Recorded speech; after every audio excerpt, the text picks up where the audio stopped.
Okay, Ashwani, we'll give you the first word here in terms of CBS and making this hire. What do you make of that hire, and what is CBS, in your mind, attempting to do?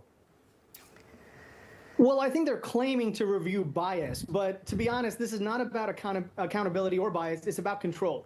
Look, President Trump has spent years turning the free press into his personal punching bag. He calls journalists enemies of the people. He blacklists entire outlets, and he's now threatening to pull broadcast licenses if coverage is out of line in his opinion. So that's not media oversight. Neither is this move.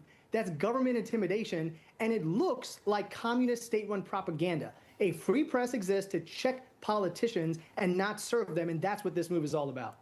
Just point out the obvious right here in this panel on National Report here on Newsmax. I mean, we have you on, Ashwani, Democratic strategist, for a reason, so that we can have your insight, we can have your take, we can have your view, your perspective on this network.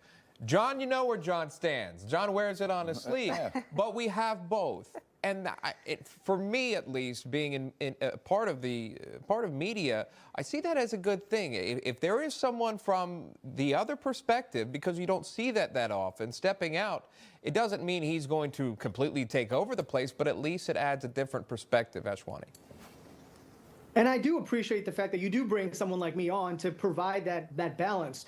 And to be clear, though, media bias is a real concern.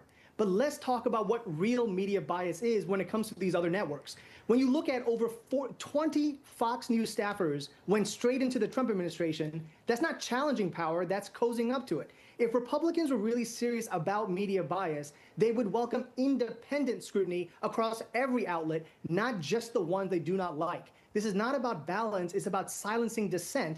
And history shows us that when government gets involved and decides what is out of line, democracy is what pays the price.